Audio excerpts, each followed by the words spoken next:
What's going on, everybody? Kent Howard, Green Mountain Defense, coming at you with episode three, there's the three, of Dryfire Chronicles. So here's the scoop, right? All the way up there, at the very end of my basement, is a B8. My basement, from here to there, all the way down, is 15 yards, exactly, okay? So that's going to be important for the rest of Dryfire Chronicles episode. All right, so we got some, you can see me, that's all cool, I look so awesome. See my draw stroke, yeah, righteous. All right, cool.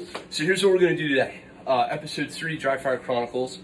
We are going to work on a drill that I'm sort of borrowing from Presscheck Consulting, a guy by the name of Chuck Pressberg.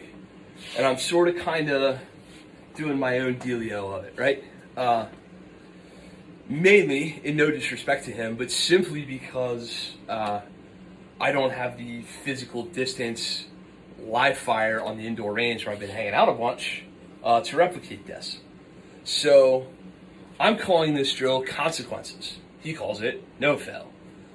So his version of it is shooting on the black of the B8 from the 25-yard line. He programs up the old timer, and he gives you 3.5 seconds, as I understand it, for one hit from 25 yards. I don't have 25 yards at the indoor range that I run at. I have 20 yards, right? And down here I have 15, so I'm going to split the difference. So I'm going to call the drill 15 yards, but I'm going to get rid of the 3.5 second part time, and I'm going to give it 2.5 seconds. So I'm going to give myself 2.5, you see that down there in the bottom, right? To draw from 15 and get one hit in the black of the B8. Now we have to do this for the purpose of consequences, or as he calls it, no fail. We have to do this 10 times in a row, and we're allowed to blow the part time one time, but we're not allowed to blow accuracy. Now here's the scoop on this one. We got to be big boys and girls. We got to be men about this, or women about this, and we got to be honest with ourselves in dry fire, calling our shots and saying, "Hey, man, is that really where it needed to be? Right? Did I really get a good dry fire hit all the way downrange down there?" So moderate camera fixing, right? I'm all the way back, like I'm as far back as I could possibly be in my basement, and all I'm going to do is from the draw stroke. One hit times 10 at 15. Press checks are free. All right? Cool. See if we can make this happen. Make sure the part time's right. And I'm going to call for you guys where I think this is in relation to the black on the B8. I'm going to give you 12, 3, 9, or 6. Right? And I'm just going to tell you, generally center, whatever. Just going to be as honest as I can possibly be about it. And if I dick one up, I'll show you that too. Here we go.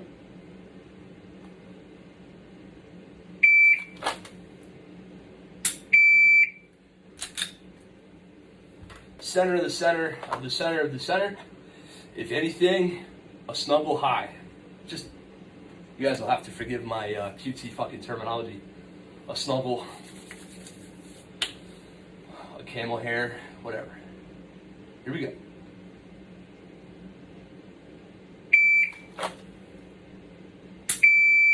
Good.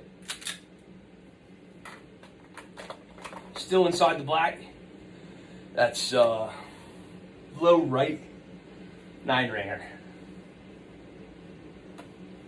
There we go.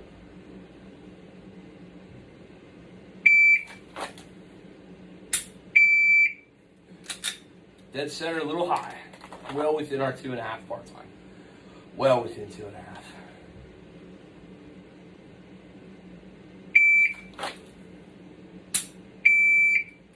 That was about a perfect shot. It's number 3. Here comes number 4.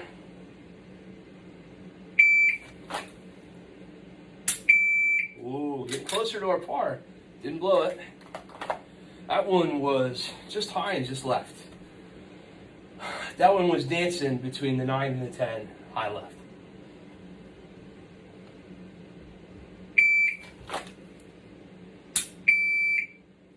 All right. That one was centered up low. That was number 5. That was centered up low because my dot ended up in the white space above the black of the B8, and I had to drop my dot down in to get what I wanted. Not ideal, but we still got there.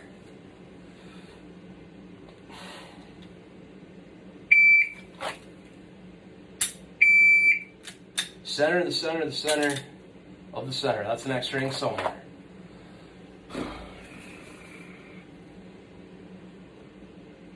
Number 7. Good. Low X string. Number 8.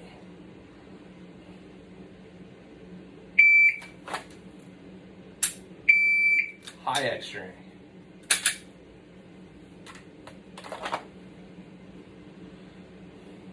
Number 9. Ooh, right there. Right there. That was simultaneous on number 9. I told myself on that one, let's see how close I can get the detonation to the beat. If I were doing the drill for realsies on the clock on the range, that one might be my one lone part time if I have one. I don't think it was, but it's close, right? That one was high in the 10. Uno mas. Don't screw it up now.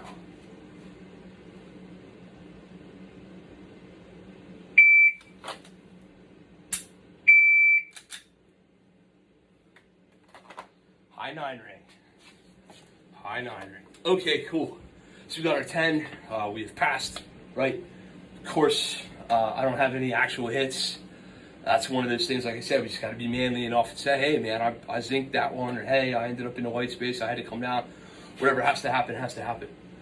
What are we working on with this drill, more importantly? Well, first of all, we are working on the capability to stand and deliver precision hits on demand cold with our defensive tools.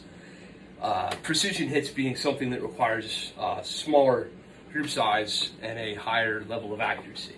I want to be able to, hey man, I got to shoot that guy in the head, I got to shoot that guy in the T-box, I got partial exposures, whatever I got it, but I still got to be able to do it quickly.